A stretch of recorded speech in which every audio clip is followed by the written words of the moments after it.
आज इतनी सुंदर लग रही थी, दिल कर रहा था उसी वक्त थारे को सबसे दूर ले जाऊं, पर खुद को रोक लिया, लेकिन अब नहीं रोका जाता है और उसको बेतहाशा चूमने लगता है।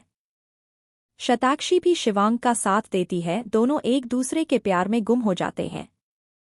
रात के 2 बज रहे थे, अचानक ही शताक्षी की आंख खुलती है। वो उठकर अपने बगल में शिवांग को सोता हुआ देख मुस्कुराती है और कुछ घंटों पहले के लम्हों को याद करती हैं। फिर अपने बगल में पानी का जग लेती हैं पानी पीने के लिए, लेकिन शताक्षी को वो जग खाली मिलता है।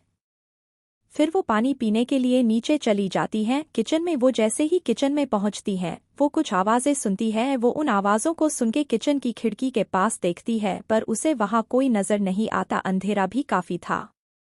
शताक्षी फिर जैसे ही पीछे पलटती है, कोई उसके मुंह पर रुमाल रखकर उसे बेहोश कर देता है। शताक्षी खुद को छुड़ाने की कोशिश करती है, मगर तब तक वो बेहोश हो चुकी थी। रात को 2 बजे कोई शताक्षी को बेहोश करके अपने साथ ले गया था। शिवांग जो अपने रूम में सो रहा था, उसकी आंख खुलती है। वो अपने बगल में देखता है तो उसे शताक्षी कहीं भी नजर नहीं आती है। वो उसे आवाज लगाता है, शताक्षी शताक्षी, लेकिन कोई आवाज नहीं आती है। वो कमरे में देखता है, बाथरूम में भी देखता है, वो उसे पूरे कमरे में कहीं नजर नहीं आती। फिर वो उसे ढूंढता हुआ नीचे जाता है और आवाज लगाने लगता है, शताक्षी शताक्षी, कट्ठे हैं तू। उसकी आवाज सुनके घर के बाकी सदस्य भी उठ जाते हैं। वो सब अपने कमरे से बाहर आते हैं और शिवांग से पूछते हैं कि क्या हुआ। शिवांग बोला, शताक्षी कहीं भी नहीं मिल रही है। सभी लोग चौंक जाते हैं। फिर राजश्री कहती हैं, ऐसे कैसे नहीं मिल रही है, अट्ठे ही होगी, ध्यान से देख। तो शिवांग बोलता है, मैंने हर जगह देख लिया मां, सा वो कहीं नहीं है। फिर वो कहता है, रुद्रांग, अभिनव, तुम सब बाहर ढूंढो। आदित्य, तुम्हारे साथ चल हवेली की सीसीटीवी फुटेज चेक करने। आदित्य और बाकी सभी हाँ कहते हैं। प्रभात जी भी एक बार छत पर देखने जाते हैं। राजश्री, देवकी, भाव्या और जूही भी परेशान थी।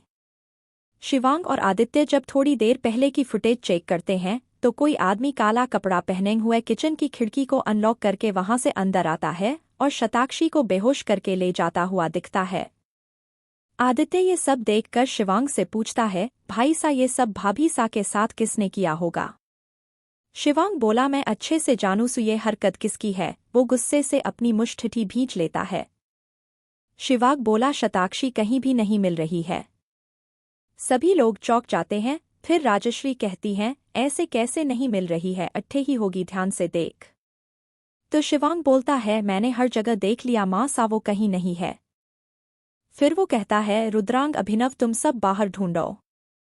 आदित्य, तुम्हारे साथ चल हवेली की सीसीटीवी फुटेज चेक करने। आदित्य और बाकी सभी हाँ कहते हैं। प्रभात जी भी एक बार छत पर देखने जाते हैं। राजश्री, देवकी, भाव्या और जूही भी परेशान थी। शिवांग और आदित्य जब थोड़ी देर पहले की फुटेज चेक करते हैं तो कोई आदमी काला कपड़ा पहने हुए किचन की खिड़की को अनलॉक करके वहां से अंदर आता है और शताक्षी को बेहोश करके ले जाता हुआ दिखता है। आदित्य ये सब देखकर शिवांग से पूछता है, भाई सा, ये सब भाभी सा के साथ किसने किया होगा। शिवांग बोला, मैं अच्छे से जानू सु ये हरकत किसकी है। वो गुस्से से अपनी मुट्ठी भींच लेता है। वही जब अभिनव और रुद्राग बाहर आते हैं, वो एक ब्लैक गाड़ी जाते हुए देखते हैं जिसमें से किसी का दुपट्टा बाहर निकला हुआ नजर आता है। वो दोनों तुरंत समझ जाते हैं कि वो शताक्षी का ही दुपट्टा होगा और वो दोनों तुरंत अपनी गाड़ी लेके उस ब्लैक गाड़ी का पीछा करते हैं। रुद्रांग कहता है, अभिनव, जल्दी से भाई से ने फोन करके बता दे जिसमें भाभी सा हैं, वो गाड़ी हमें मिल गई है और हम उसका पीछा कर रहे हैं। अभिनव शिवांग को कॉल करके सब बता देता है। सब सुनते ही शिवांग और आदित्य भी तुरंत हवेली से निकलकर अभिनव की दी हुई लोकेशन पर जाने के लिए गाड़ी में बैठ जाते हैं। वो ब्लैक गाड़ी अजमेर से बाहर आ चुकी थी। वो एक सुनसान टीले पर जाकर रुकती है और उस गाड़ी में बैठा शख्स शताक्षी को जगाता है। शताक्षी अपनी आंखें धीरे धीरे खोलती हैं। वो देखती है वो एक सुनसान सी जगह पर थी। वो चिल्लाती हुई कहती हैं, कौन हो तुम और मुझे यहाँ क्यों लेकर आए हो। शताक्षी के हाथ बंधे हुए थे। वो खुद को छुड़ाने की कोशिश कर रही थी तो वो शख्स बोला, मुझे तुम्हें मारने के लिए पैसे मिले हैं। शताक्षी शॉक हो जाती है। वो बोलती है, क्या मुझे मारने के लिए भेजा है तुम्हें किसी ने, कौन है वो, बताओ मुझे। तो वो शख्स बोला, मुझे तुम्हें ये बताने की ज़रूरत नहीं, थोड़ी ही देर में वो खुद यहाँ आ जाएंगी। उसकी बात सुनके शताक्षी धीरे से बोली, आ जाएंगी मतलब कोई मुझे मारना चाहता है, पर क्यों? शताक्षी खुद से ही बोली, मुझे कैसे भी करके यहाँ से निकलना होगा। वो कैसे भी करके अपनी रस्सी खोलती हैं और मौका देखकर वो उस शख्स की जेब से उसकी गन निकाल लेती है। वो उससे बोली, अगर तुमने मुझे छूने की कोशिश भी की तो मैं ये गोली तुम पर चला दूंगी, समझे? वो शख्स हंसते हुए बोला, तू मुझे मारेगी? चल मार, मैं भी देखूं एक लड़की मुझे कैसे मारेगी। शताक्षी कहती है, मैं लड़की हूं ये सोचकर कमजोर समझने की कोशिश मत करना। वो आदमी शताक्षी की तरफ गुस्से से बढ़ता है और उससे तुरंत गन छीन लेता है। फिर उसके बाल पकड़कर कहता है, मुझे मारना इतना आसान नहीं लड़की। शताक्षी दर्द से कराहती है और कहती है, तू मुझे भले ही मार दे लेकिन मेरे पति और इस राजस्थान के हुक्म सा तुझे कभी जिंदा नहीं छोड़ेंगे।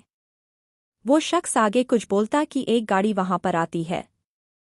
गाड़ी का दरवाज़ा खुलता है, उसमें से एक लड़की बाहर निकलकर आती है। उस लड़की को देखकर शताक्षी बोली, शीना तुम? तो सामने खड़ी शीना बोली, हाँ मैं। शताक्षी बोली, तुमने मुझे मारने के लिए इसे भेजा? मुझे नहीं पता था तुम अपनी जिद में इतनी नीचे गिर जाओगी। मुझे और शिवांग को अलग नहीं कर पाई तो मुझे मारने चली थी तुम? तो शीना बोली, और कोई ऑप्शन छोड़ा भी तो नहीं तुमने शताक्षी? मैं तुम्हें तो क्या किसी को भी अपने शिवांग के साथ बर्दाश्त नहीं कर सकती हूँ। तुम्हें तो आज मरना पड़ेगा शताक्षी, ताकि शिवांग मेरा हो जाए। शताक्षी बोली, तुम्हें क्या लगता है तुम मुझे मारकर शिवांग को पा सकोगी? वो तुम्हें जिंदा नहीं छोड़ेंगे अगर तुमने मुझे कुछ भी किया तो।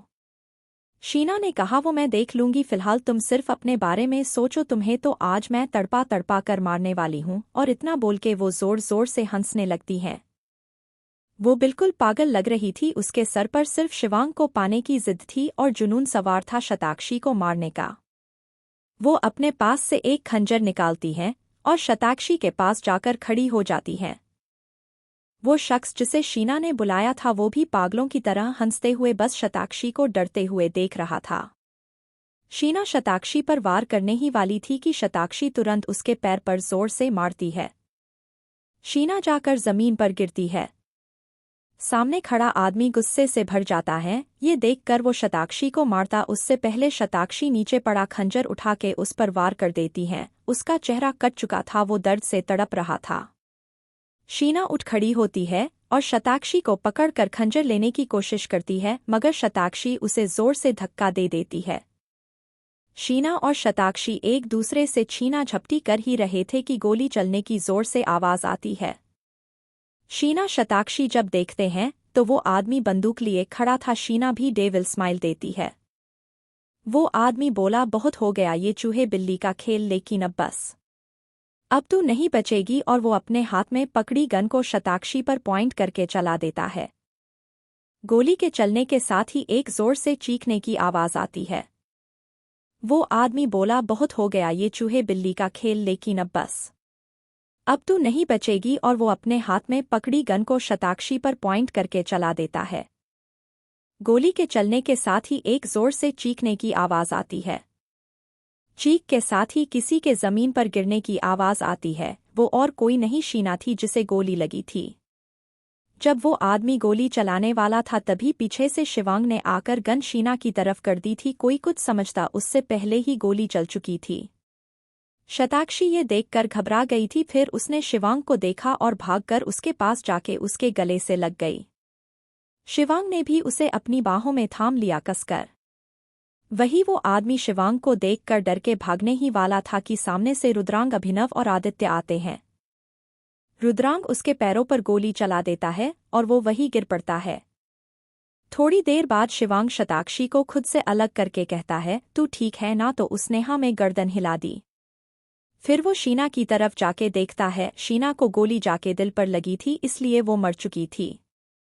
शिवांग गुस्से में उसे देखते हुए बोलता है, मन्ने थारे को समझाया था शताक्षी से दूर रहना, पर थारे को समझ को नहीं आई।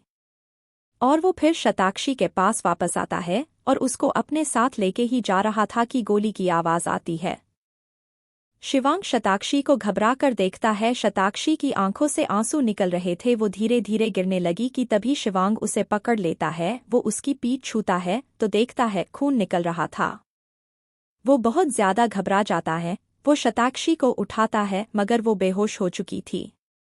वो तुरंत उसे अपनी गाड़ी में बैठाता है और उसे हॉस्पिटल के लिए ले जाता है। वही जब उस आदमी ने गोली चलाई तभी रुद्रांग ने भी उसको वही गोली मार दिया था। थोड़ी ही देर में वहां पुलिस की गाड़ी आती है। उसमें से करण उतरता है। करण को पहले ही अभिनव ने सब बता दिया था। तभी करण यहां आ गया था और उसने शीना और आदमी दोनों की लाश एम्बुलेंस में रखवा दी थी। करण पूछता है शिवांग और शताक्षी कहाँ है, तो आदित्य नम आंखों से कहता है भाई सा शताक्षी भाभी सा को गोली लगी है, भाई से उन्हें लेकर गए हैं। करण कहता है क्या शताक्षी को गोली लगी है? चलो जल्दी हॉस्पिटल। फिर सभी अपनी गाड़ी लेकर वहां से हॉस्पिटल के लिए निकल जाते हैं। कुछ देर बाद सभी हॉस्पिटल में पहुंच गए थे। बाकी घरवालों को भी खबर मिल गई थी। वो सब भी वहां पहुंच चुके थे। शिवांग आईसीयू के बाहर ही परेशान घूम रहा था। जब सब लोग वहां पहुंचते हैं तो राजश्री नम आंखों के साथ शिवांग के पास जाती हैं और उसके कंधे पर हाथ रख कर कहती हैं छोरा तू टेंशन मत के, बिंदनी जल्द ठीक हो जाएगी। शिवांग राजश्री के गले लग जाता है और कहता है माँ साम्हारी बावली ने कुछ नहीं होगा ना, अगर उसे कुछ हो गया तो मैं भी ना जी पाऊंगा उसके बिना। उसको यूं बच्चों की तरह रोते देख सबकी आंखें नम थी। वो सभी शताक्षी के ठीक होने की प्रे कर रहे थे। थोड़ी देर बाद डॉक्टर बाहर आते हैं। शिवांग हड़बड़ाते हुए पूछता है डॉक्टर हमारी शताक्षी कैसी है, ठीक है ना वो? तो डॉक्टर बोले हमने गोली तो निकाल दी है उनके शरीर से मगर अभी कुछ कह नहीं सकते। गोली बहुत देर तक अंदर होने की वजह से जहर फैल गया था। 24 घंटों में अगर उन्होंने अपनी आंखें नहीं खोली तो। शिवांग की जुबान लड़खड़ाने लगी। वो पूछता है तो क्या डॉक्टर बोलिए। आपको शताक्षी ने ठीक करना ही होगा, समझे ना आप? और गुस्से में उनका कॉलर पकड़ लेता है। उसका गुस्सा देखकर डॉक्टर डर जाते हैं। तभी रुद्रांग और अभिनव शिवांग को पकड़ते हैं और उसे संभालते हैं। शिवांग को शांत करते हुए डॉक्टर बोले आप चिंता मत करिए, वो उठ जाएंगी जल्दी ही, और वहां से चले जाते हैं। शिवांग बाहर से ही शताक्षी को मशीनों के बीच पेड़ पर लेटे हुए देखता है। उसके दिल में बहुत दर्द हो रहा था ये देखकर, मगर वो कुछ नहीं कर सकता था। शिवांग फिर वहां से किसी से बिना कुछ कहे चला जाता है। रुद्रांग शिवांग के पीछे जाता है पर देव की बोली नहीं छोड़ा जाने दे, उसे कुछ देर अकेले रहने दे, शायद तब जाके उसने कुछ शांति मिले। तो रुद्रांग भी वही रुक जाता है सबके साथ। वही शिवांग सबके पास से दूर हॉस्पिटल से निकलकर पास के ही मंदिर में आ जाता है। वो भगवान की मूर्ति के पास ही बैठ जाता है और कहता है हमारी बावली ने ठीक कर दो, मैं उसके बिना न जी सकूंगा अब।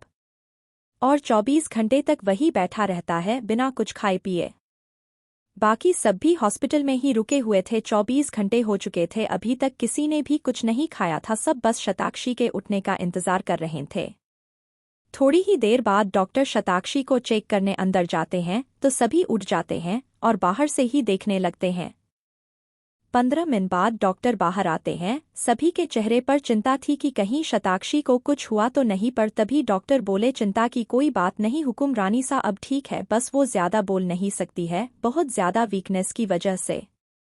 डॉक्टर की बात सुनकर सभी खुश हो गए। राजश्री बोली डॉक्टर साहब मिल सकते हैं क्या बिंदनी से? तो डॉक्टर बोले हाँ आप सब अब उनसे मिलने जा सकते, लेकिन प्लीज ज्यादा शोर मत करिएगा और देखिएगा कि वो ज्यादा बोले ना। तो सभी हमें सिर हिला देते हैं। प्रभात बोला रुद्रांग से, बोला छोरा शिवांग ने फोन करके बुला ले अहे। तो रुद्रांग हाँ कहता है और शिवांग को फोन करके बता देता है। शिवांग खुशी से भागता हुआ वहां पहुंच जाता है। अंदर सभी लोग शताक्षी से मिल रहे थे। शताक्षी उन सभी से हल्की आवाज में कहती हैं आप सब परेशान मत होइए, मैं बिल्कुल ठीक हूँ। तो राजश्री उसके सर पर हाथ फेरते हुए बोली हाँ हमारी बच्ची तू बिल्कुल ठीक से, तू बिल्कुल भी परेशान मत होना समझी, कुछ भी चाहिए हो हमें बता देना। शताक्षी मुस्कुरा देती हैं। देव की बोली जल्दी जल्दी ठीक हो जा बिंदनी, फिर हम लोग थारे को वापस घर लेकर चलेंगे। सभी बातें कर ही रहे थे कि शिवांग वहां आता है। शताक्षी भी शिवांग की तरफ देखती है और एक प्यारी सी स्माइल देती है। शिवांग की आंखों से आंसू छलक आते हैं। वो शताक्षी के पास जाकर बैठ जाता है और उसका हाथ पकड़ लेता है। सभी लोग उन दोनों को देखकर रूम से बाहर आ जाते हैं। शिवांग शताक्षी से कहता है, तू बड़ी ही मजबूत है म्हारी बावली। तो शताक्षी धीमे से बोली, आखिर बीवी किसकी हूँ? तो शिवांग रोते हुए हंस देता है। वो बोलता है, अब म्हारे को कभी ऐसे अकेला छोड़कर मत जाना, समझी ना तू। और इतना बोल के वो उसे गले से लगा लेता है। दोस्तों, अगर आपको मेरी कहानी पसंद आ रही है तो प्लीज़ मुझे फीडबैक दीजिए और बताइए। And thank you so much, आपने अभी तक मुझे इतना प्यार और सपोर्ट दिया। उम्मीद करती हूँ आप लोग आगे भी मुझे ऐसे ही प्यार देंगे। शताक्षी और शिवांग बात कर रहे थे कि तभी अंदर नर्स आती है और कहती हैं, हुकुम सा, पेशेंट को अब आराम करने दीजिए, डॉक्टर ने उन्हें ज्यादा बोलने से मना किया है। तो शिवांग शताक्षी को एक बार प्यार से देखता है, फिर बाहर चला जाता है। सभी लोग सिवाय शिवांग के घर वापस चले गए थे क्योंकि डॉक्टर ने सिर्फ एक इंसान को पेशेंट के साथ रुकने की इजाजत दी थी। शिवांग पूरी रात शताक्षी को ही देखता रहा कि कहीं उसे किसी चीज की जरूरत ना पड़े। सुबह होते ही सभी वापस शताक्षी से मिलने आते हैं। राजश्री अपने साथ शताक्षी के लिए नाश्ता लाई थी। देवकी शताक्षी से मिलने के बाद जब शिवांग को देखती है वो उसके पास जाती है और कहती है, छोरा, अब तू घर जा और जाके थोड़ा आराम कर ले, हम सब हैं ना यहाँ पर। तो शिवांग मना कर देता है, पर देवकी कहती है, अगर तू इस हालत में रहेगा तो शताक्षी की तबीयत और खराब हो जाएगी, तुझे ऐसे देखकर समझा, अब जा तू घर। शताक्षी के लिए शिवांग मान जाता है और घर चला जाता है। इन 2 दिनों में शिवांग बहुत ही फीका सा पड़ गया था। उसकी आंखों के नीचे डार्क सर्कल्स हो गए थे। देर तक जागने की वजह से उसे भी आराम की बहुत जरूरत थी। शिवांग फिर फ्रेश होकर आता है हॉस्पिटल और शताक्षी से मिलके काम पर निकल जाता है। रोज ऐसा ही होता था। अब सुबह सब शताक्षी से मिलने आते तो शिवांग काम के लिए निकल जाता और रात भर शताक्षी के पास रहता। 1 महीना हो चुका था। शताक्षी भी अब ठीक हो चुकी थी। डॉक्टर ने अब शताक्षी को डिस्चार्ज देने की परमिशन दे दी थी। आज शताक्षी को घर ले जाने के लिए भाव्या, रुद्रांग और शिवांग आए थे। भाव्या ने शताक्षी को तैयार किया और उसकी चीजें पैक की। शताक्षी के शरीर में गोली लगने की वजह से उसको अभी भी थोड़ा सा काम करने में भी दिक्कत होती थी। उसे काम के लिए किसी की जरूरत पड़ती ही थी। थोड़ी ही देर बाद सभी हॉस्पिटल से हवेली पहुंचते हैं। शताक्षी के हवेली में अंदर आने के बाद राजश्री उसकी नजर उतारती हैं। फिर देवकी बोलती है, बिंदनी, आज थारे वास्ते सारा थारी पसंद का नाश्ता बनाया से हमने। शताक्षी और बाकी सभी लोग भी नाश्ता करने बैठ जाते हैं। सभी नाश्ता करने के बाद शताक्षी को आराम करने का कहते हैं, लेकिन शताक्षी जैसे ही उठती है चेयर से उसके कदम लड़खड़ा जाते हैं। सभी ये देखकर घबरा जाते हैं, पर तभी शिवांग उसे पकड़ लेता है। शिवांग बोला, तू ठीक से ना? तो शताक्षी बोली, हाँ, वो बस थोड़ा सा सर घूम गया बस। शताक्षी की बात सुनके वो कुछ नहीं बोला और उसे गोद में उठा लेता है। उसे ऐसा करते देख शताक्षी शॉक हो जाती है। वो बोली, आप ये क्या कर रहे हैं? सब देख रहे हैं हमें। तो शिवांग बोला, देखने देना, घरवाले ही तो हैं और हम दोनों पति पत्नी हैं, भूल जावे है कि तू। फिर बोला, तू बार बार गिरती पड़ती रहेगी, उससे अच्छा है मैं ही थारे को कमरे तक ले जाऊं। सभी लोग दोनों को ऐसे साथ देख खुश थे और शताक्षी शर्मा रही थी। शताक्षी और शिवांग रूम में चले जाते हैं। तभी वहां करण भी आ जाता है। वो सभी को नमस्ते कहता है। राजश्री बोली, आओ बेटा बैठो, मैं तुम्हारे लिए नाश्ता लेके आती हूँ। पर करण कहता है, नहीं माँ सा, मैं नाश्ता करके आया हूँ, मैं तो वैसे भी यहाँ पर बस शताक्षी से मिलने आया था, कैसी है अब वो? तो राजश्री बोली, वो बिल्कुल ठीक है, अभी आराम करने ही गई हैं, बस रूम में। करण बोला, अच्छा ठीक है, फिर बाद में मिलने आता हूँ। पर राजश्री बोली, अरे कहाँ चले, चुपचाप बैठो, चाय तो पी कर जाओ। राजश्री जूही से बोली, जूही जाओ तो करण के लिए चाय बनाकर लाओ। तो जूही किचन में चली जाती है। राजश्री बोली, छोरा तू चाय पीकर जाना, मैं और देवकी जा रहे हैं काम से, ठीक? तो करण ठीक है कहता है। प्रभात जी आदित्य के साथ और रुद्रांग और अभिनव करण को बैठने का कहकर काम पर चले जाते हैं। जूही और करण ही थे अकेले। थोड़ी देर बाद जूही चाय लेकर आती है और करण को देती है। दोनों की नजरें एक दूसरे से मिलती हैं और जूही हल्का सा शर्मा जाती हैं। करण उसके हाथों से चाय लेकर बोला, तुमने मुझे याद किया कि नहीं?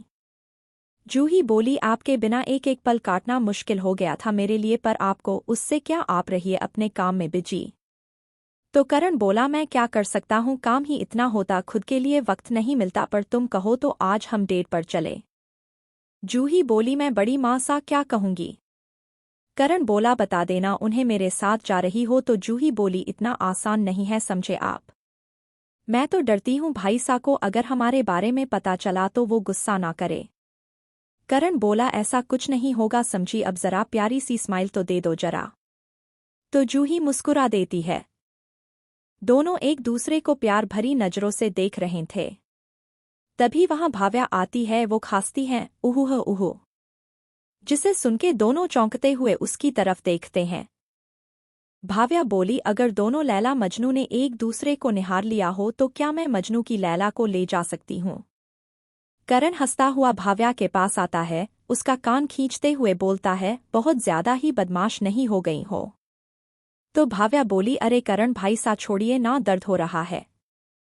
मैं तो बस यूं ही मस्ती कर रही थी। फिर करण उसके कान छोड़ देता है।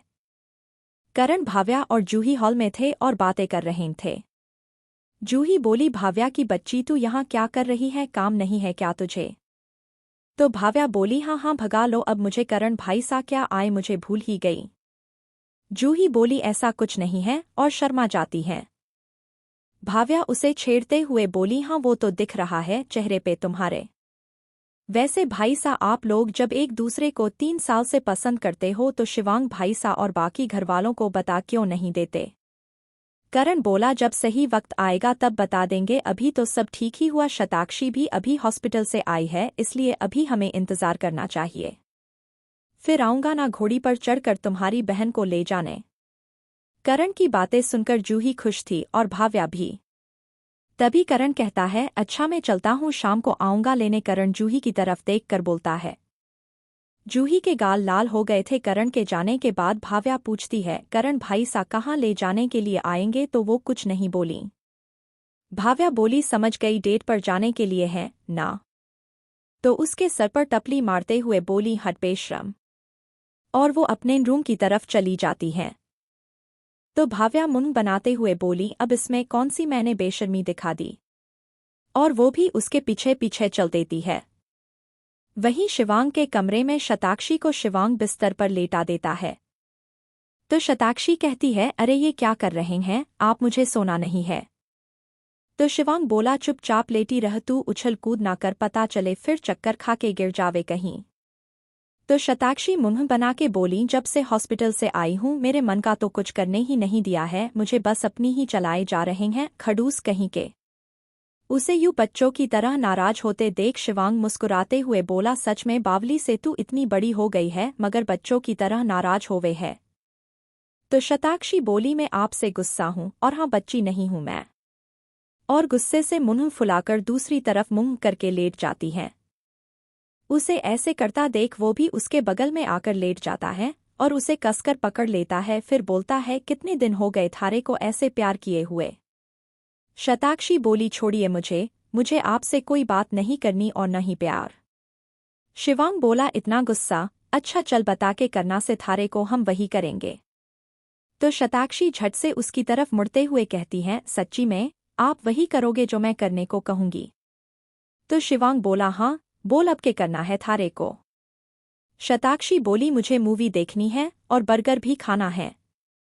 उसके बाद डांस भी करना है आपके साथ, फिर एक साथ वॉक भी करना है। तो शिवांग बोला, नहीं इतना सब कुछ नहीं, थारी तबीयत बिगड़ जावेगी। तो शताक्षी बोली, मुझे पता ही था आप ऐसा ही करोगे, जाओ मुझे कुछ कहना हो नहीं है आपसे अब। तो शिवांग बोला, अच्छा ठीक है हम ये सब करेंगे, बस अब नाराज न हो। तो शताक्षी उसकी तरफ देखती है, दोनों बहुत करीब थे एक दूसरे के। शिवांग उसके होठों की तरफ धीरे धीरे अपने होठ बढ़ाता है तो शताक्षी शर्मा कर अपना चेहरा दूसरी तरफ कर लेती है। पर शिवांग उसके चेहरे को अपनी तरफ करके उसके होठों पर अपने होठ रख देता है। शाम हो चुकी थी। जूही अपने कमरे में ड्रेसिंग टेबल के सामने बैठकर तैयार हो रही थी। उसने आज पीले रंग का अनारकली सूट पहना हुआ था, उस पर चुन्नी ले रखी थी। कानों में झुमके, हाथों में चूड़ियां, माथे पर बिंदी, आंखों में काजल और हल्की लिपस्टिक, होठों पर वो सिर्फ काजल और बिंदी में ही बहुत ज्यादा सुंदर लग रही थी। तभी भाव्या उसके कमरे में भागते हुए आती है और कहती है, जूही जीजू सा आ गए, चल जल्दी। तो जूही मुस्कुरा देती है और बाहर आ जाती है।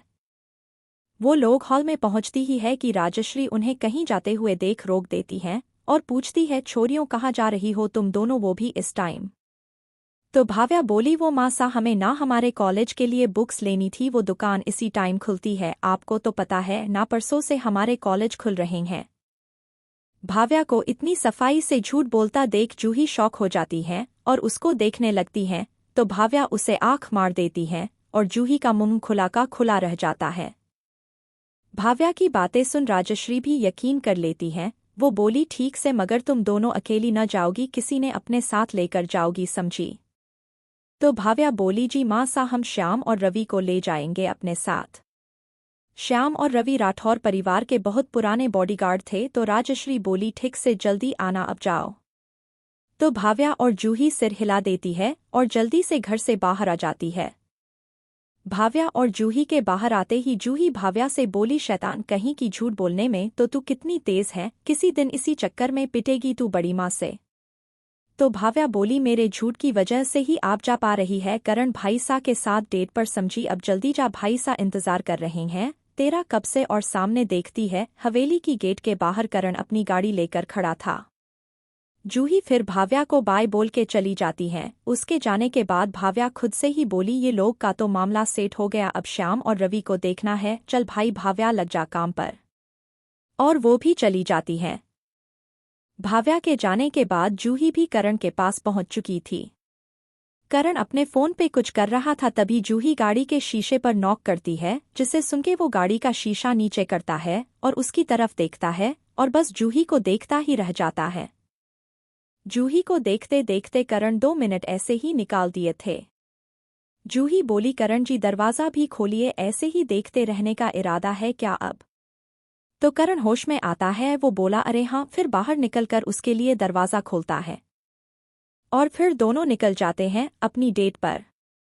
वहीं दूसरी तरफ भाव्या रवि और श्याम के पास जाती है। तो रवि बोलता है, छोटी मालकिन, हमें बड़ी माँ सा ने आपके साथ जाने को बोला है, हम आपके पास ही आ रहे थे अभी। तो भाव्या बोली, रवि भाई सा मुझे आज ना बाजार घूमना है, इसलिए आपको मेरे साथ चलना है, चलिए अब वरना देरी हो गई। तो बड़ी माँ सा ही हमें, लेकिन तभी श्याम बोला, पर मालकिन बड़ी माँ सा ने तो कहा था जूही मालकिन भी आएगी, वो तो कहीं नजर नहीं आ रही है। तो भाव्या खुद से ही बोली, अब इन्हें क्या बताऊं, इनकी जूही मालकिन तो डेट पर गई है।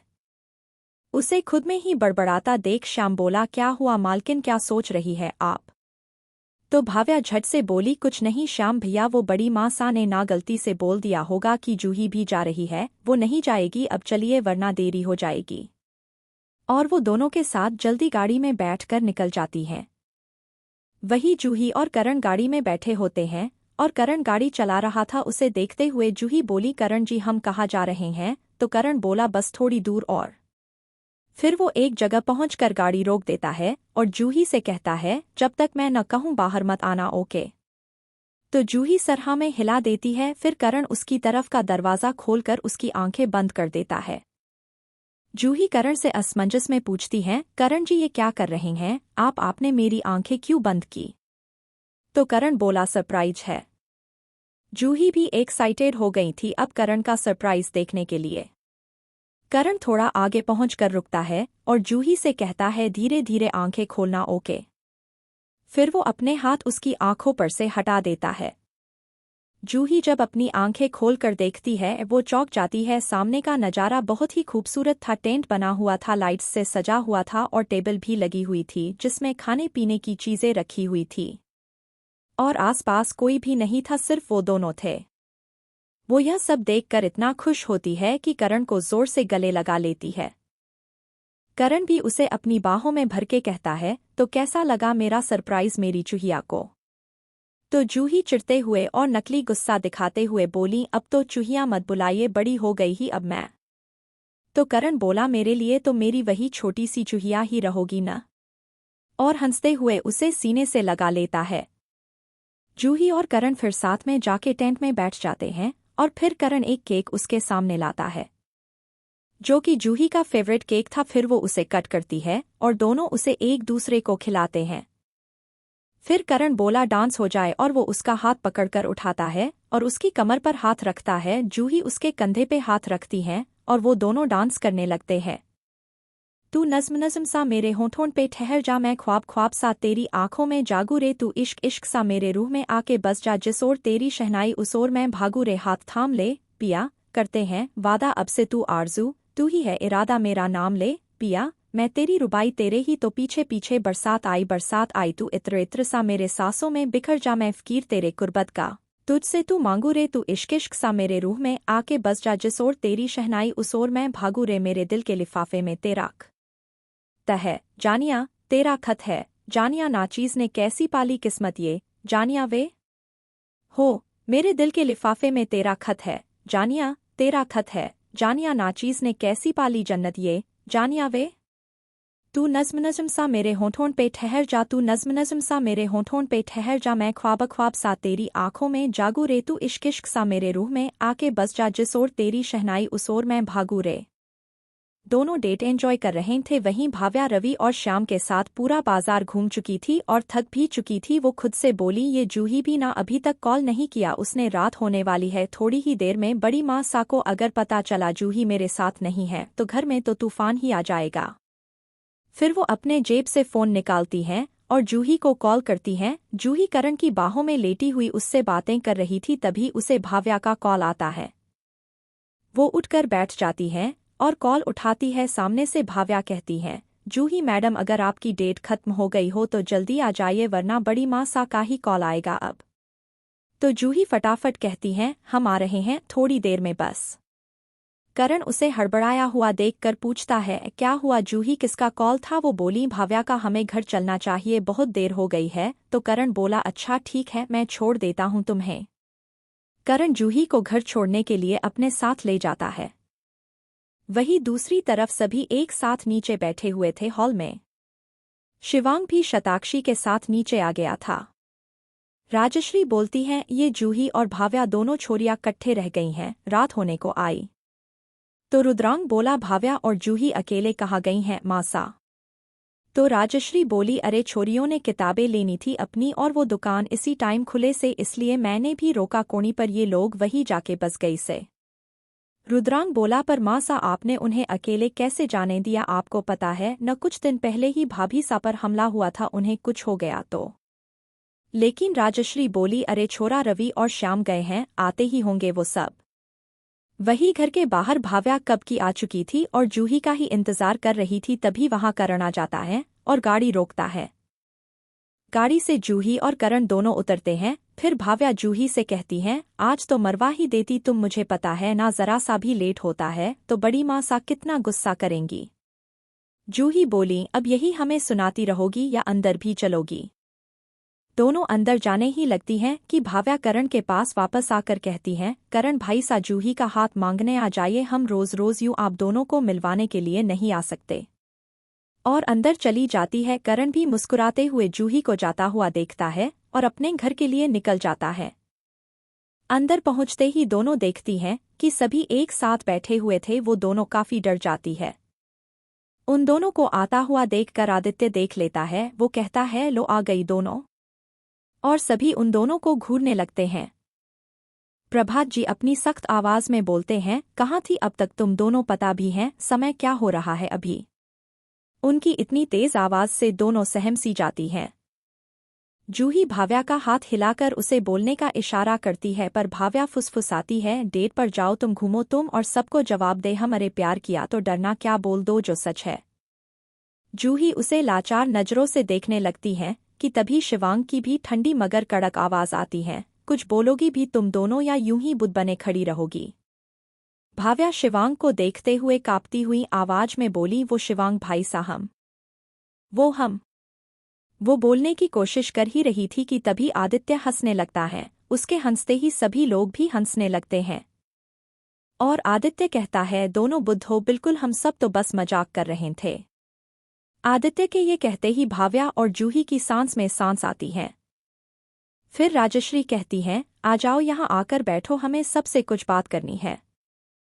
फिर भाव्या और जूही दोनों सबके पास जाके बैठ जाती हैं। राजश्री कहती हैं, मैं चाहती हूं कि अभिनव और आदित्य छोरा की शादी हो जाए। उनकी बात सुनके सभी शॉक हो जाते हैं, सिवाय देवकी और प्रभात के। आदित्य बोला, पर बड़ी माँ सा अभी तो हमने ठीक से अपनी जिंदगी जी भी नहीं, आप हमें कहा शादी के चक्कर में बांध रही हैं। तो राजश्री बोली, तुम जिंदगी जी सको इसलिए अभी तक शादी नहीं करवाई थी तुम्हारी, लेकिन अब तुम दोनों की शादी की उम्र हो गई है, खुद का काम भी करते हो और क्या चाहिए। शादी के बाद अपनी पत्नियों के साथ जीते रहना, बाकी की जिंदगी समझे, अब हमारे को कोई ना नहीं सुननी। कल तुम दोनों को लड़की देखने जाना है जयपुर, समझे ना। कोई शरारत की तूने आदित्य, तुम्हारे से बुरा कोई न होगा।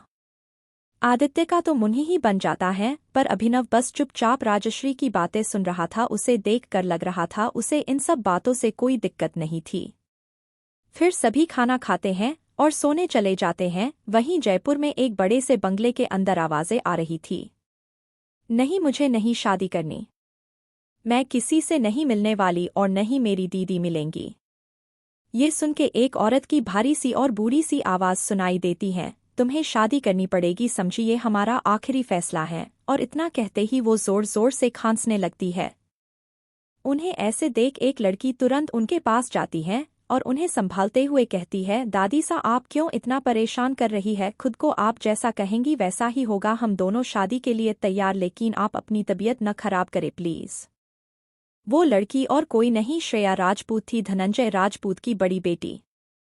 धनंजय राजपूत जयपुर के फेमस बिजनेसमैन में से एक थे, पर जब श्रेया छोटी सी थी तभी वो और उनकी पत्नी रमा एक कार एक्सीडेंट में मर गए थे। तब से उनकी दादी गीतांजलि राजपूत ने ही श्रेया और उसकी छोटी बहन रिया को पाला था, दोनों ही उनकी लाडली थी। गीतांजलि जी उन्हें कुछ भी कहती वो दोनों कभी उनकी बात नहीं टालते थे, मगर रिया थोड़ी चंचल स्वभाव की थी। वो अपनी दीदी श्रेया की वजह से ही बातें माना करती थी, वरना वो किसी की नहीं सुनती थी।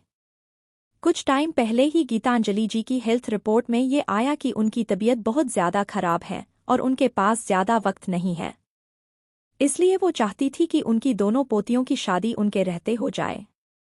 मगर रिया को ये मंजूर नहीं था, वो कैसे एक अनजान शख्स से शादी कर ले और जिंदगी भर उसके साथ रहे, लेकिन दादी के आगे उसकी एक नहीं चली और उसे मानना ही पड़ा। श्रेया रिया के बिल्कुल विपरीत थी, बिल्कुल शांत और सुलझी हुई, अपनी दादी सा की सारी बातें मानती थी और बहुत ज्यादा लगाव भी था उसका उनके साथ, इसलिए उसने बिना कुछ सोचे अपनी दादी के लिए हाँ कह दिया। एक नई सुबह शिवांग की हवेली घर में काफी हलचल थी। राजश्री हॉल में सभी नौकरों को कुछ समझा रही थीं। तभी वहां देवकी आई, वो बोली, जीजी सा ये दोनों छोरे तो अब तक न आए, अभी थोड़ी देर में ही इन्हें जयपुर के लिए निकलना भी तो है।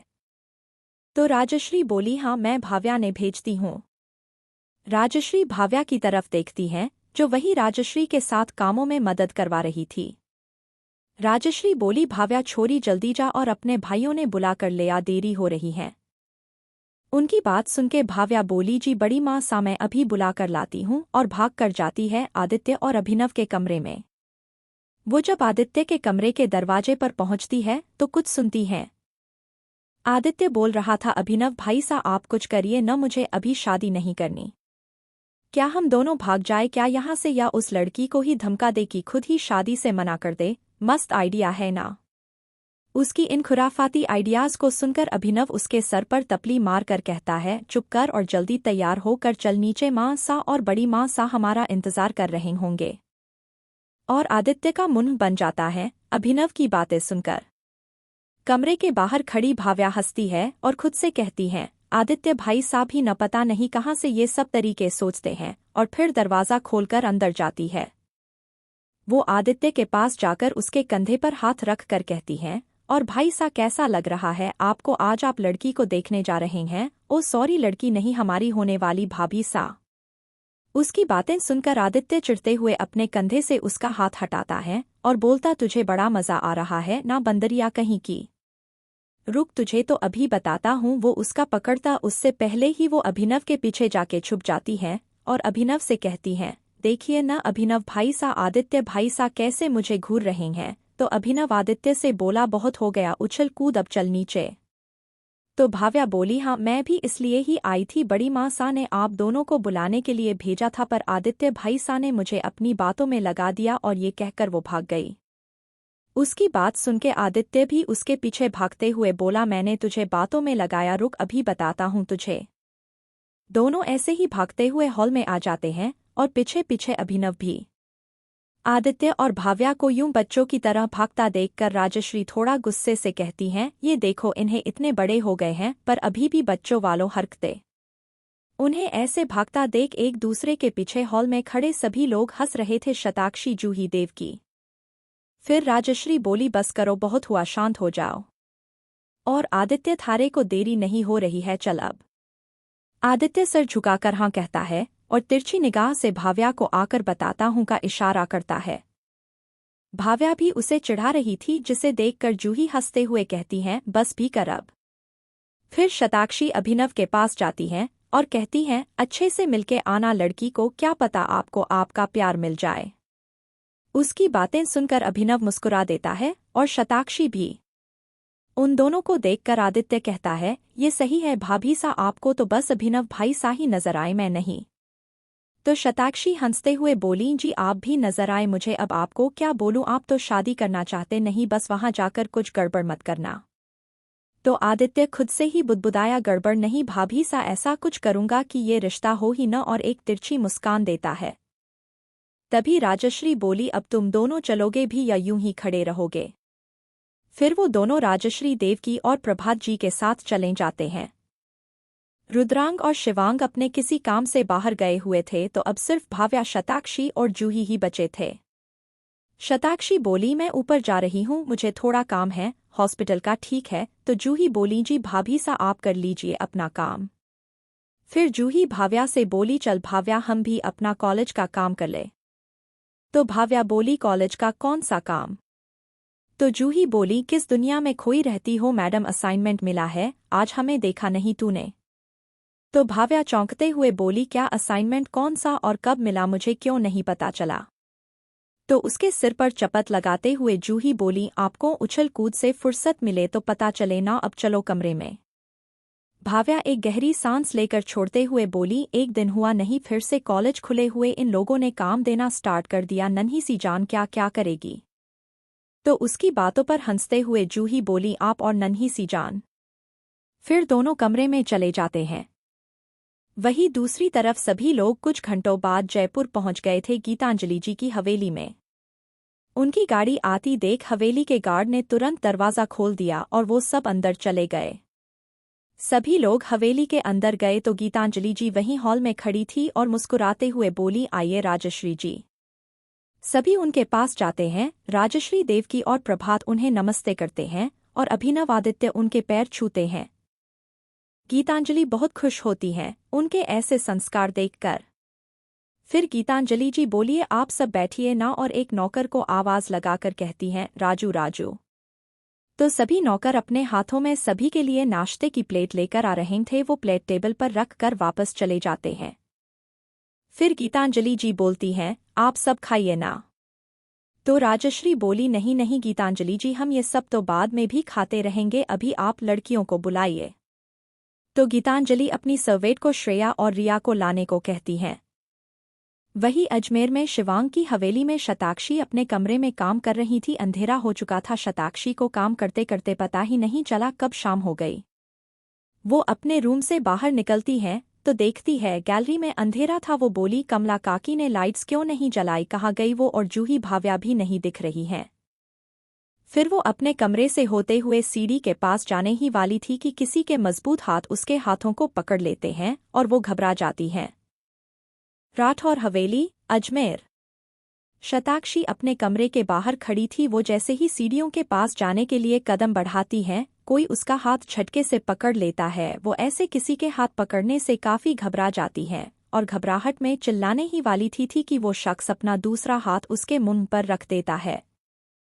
वो अपनी आंखें बड़ी करके जब उस शख्स को देखती है तो कुछ बोलने की कोशिश करती है, लेकिन मुंह पर उस शख्स का हाथ होने की वजह से वो बोल नहीं पाती। फिर वो शख्स अपना हाथ उसके मुंह पर से हटा देता है। फिर वो बोलती है, शिवांग जी आप। सामने खड़ा शख्स और कोई नहीं, शिवांग ही था। वो शताक्षी को कमर से पकड़कर बोला, बड़ी याद आ रही थी थारी, तो सोचा थारे को सरप्राइज दे दूं जल्दी आकर। शताक्षी मुंह बनाते हुए बोली, हाँ आपके सरप्राइज के चक्कर में अभी मेरी सांसें अटक गई थी, ऐसे भी कोई आता है अपने ही घर में चोर की तरह। तो शिवांग बोला, अच्छा अब ये सब छोड़, बता तूने कुछ खाया कि नहीं और दवाई ली? तो शताक्षी बोली, नहीं मुझे वक्त ही नहीं मिला, हॉस्पिटल का काम था ना। शिवांग बोला, थारे को हॉस्पिटल जाने से मना किया तो तू हॉस्पिटल ही घर ले आई, क्या करूं मैं थारा बावली। तो शताक्षी बोली, अरे अब आप मुझे सुनाना मत शुरू कर दीजिएगा। तभी गैलरी की लाइट्स ऑन हो जाती हैं और भाव्या और जूही की आवाज आती है, भाई सा आप आ गए? तो शिवांग बोला, हाँ आ गया मैं। जूही बोली, चलिए फिर सब मिलके खाना खाते हैं, बाकी घरवालों को आने में अभी बहुत टाइम लगेगा। तो सभी मिलके साथ खाना खाने चले जाते हैं। वहीं दूसरी जयपुर में गीतांजलि जी के बुलाने पर श्रेया और रिया आते हैं। श्रेया और रिया जब सबके सामने आती हैं तो सभी उन्हें देखने लगते हैं। अभिनव तो बस श्रेया को ही देख रहा था और श्रेया की नजरें झुकी हुई थी। वही आदित्य रिया को देख रहा था, मगर रिया आदित्य को गुस्से से घूर रही थी। फिर गीतांजलि बोली, श्रेया रिया दोनों यहाँ आकर बैठो। देवकी बोली, हाँ बेटा यहाँ आओ, हमारे पास बैठो। तो श्रेया और रिया उनके पास जाके बैठ जाती हैं। फिर राजश्री पूछती हैं, बेटा श्रेया और रिया आप दोनों अभी क्या कर रही है? तो श्रेया बोली, जी हम अभी अपने कॉलेज के लास्ट ईयर में है और बस इंटर्नशिप की तैयारी कर रहे हैं। उसकी बातें सुनके राजश्री बोली, ये तो बहुत अच्छी बात है, पर तभी रिया बोली, अगर आप लोग सोच रहे हो हम शादी के बाद जॉब न करें तो ये आप बिल्कुल मत सोचिएगा, दीदी और मैं हमारा बिजनेस संभालना चाहते हैं। उसको इतना रूड और गुस्से में बोलता देख गीतांजलि जी बोलती है, रिया क्या बोल रही हो, ये तुम चुपचाप बैठी रहो। फिर वो राजश्री जी और बाकी सबसे बोली, माफ कीजिएगा ये बड़ी तो हो गई है, मगर हरकतें अभी भी बच्चों जैसी ही है उसकी।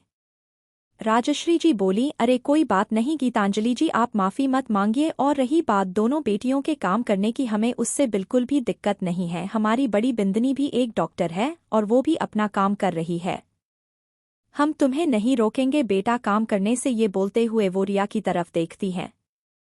उनकी बातें सुनके श्रेया तो खुश थी, पर रिया मन में कहती हैं, ये लोग इतने अच्छे हैं, पर मैं शादी नहीं करना चाहती, मुझे कुछ तो करना पड़ेगा, और राजश्री जी को देखकर मुस्कुरा देती है।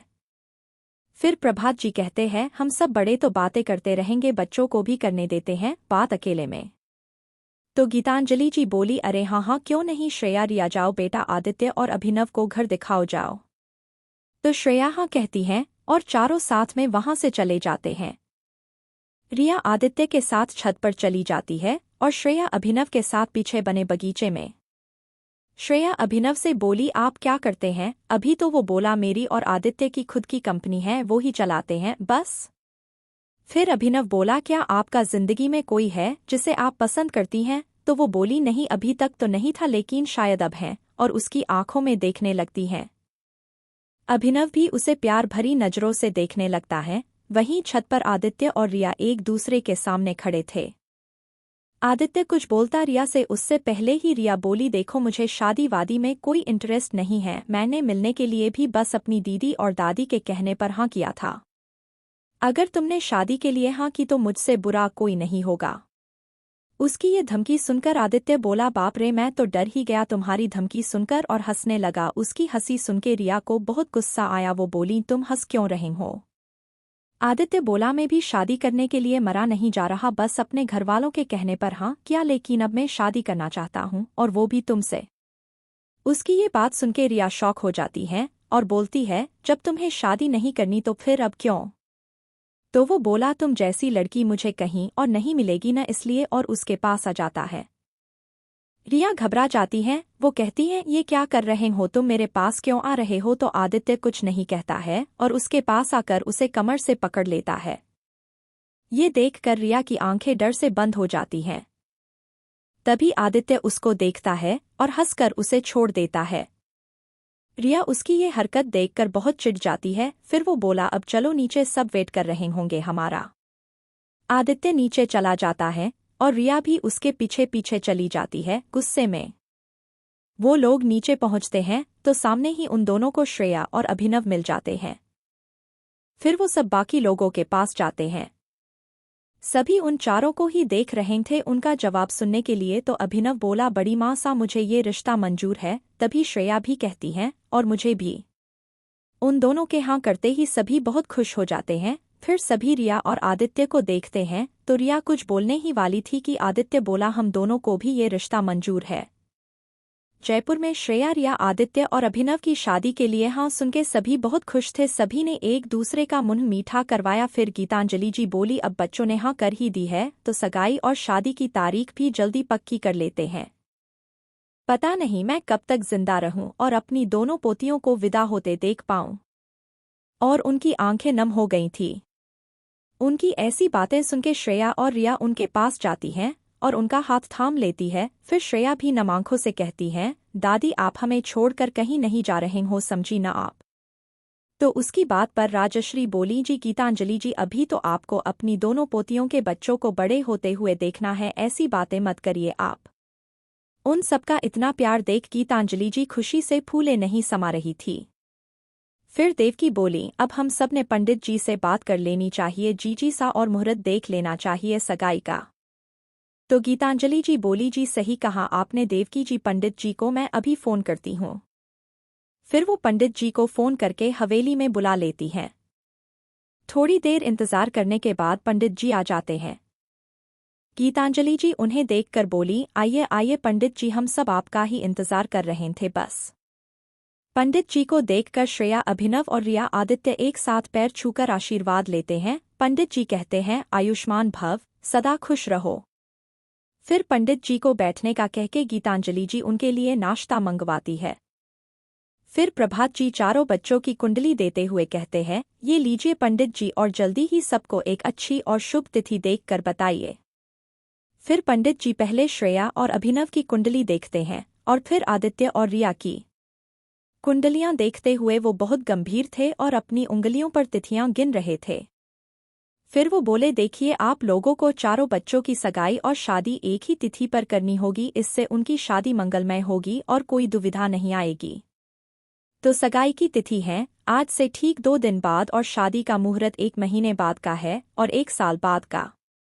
उनकी बातें सुनके सभी एक दूसरे को देखते हैं। फिर गीतांजलि जी कहती हैं, शादी की तारीख 1 महीने बाद की ही रखते हैं। उनकी बातें सुनके सबको भी यही सही लगता है और सभी बड़े राजी हो जाते हैं। मगर रिया के चेहरे पर बिल्कुल खुशी नहीं थी और आदित्य उसे देखकर मुस्कुरा रहा था। श्रेया और अभिनव भी खुश थे। तारीख पक्की होने के बाद पंडित जी को दक्षिणा देकर सभी विदा करते हैं। फिर राजश्री अपने साथ आए हुए एक नौकर की तरफ देखती हैं तो वो उनका इशारा समझ जाता है और तुरंत गाड़ी के पास जाके बाकी 2 नौकरों के साथ मिलके शगुन का सामान ले आता है। फिर राजश्री वो शगुन गीतांजलि जी को रिश्ता पक्का होने की खुशी में देती हैं। फिर गीतांजलि जी को 2 दिन बाद मिलने का कहकर देवकी, प्रभात, राजश्री, अभिनव और आदित्य भी जयपुर से अजमेर जाने के लिए निकल पड़ते हैं। कुछ घंटों बाद सुबह के 6 बज रहे थे। शताक्षी भी उठ चुकी थी।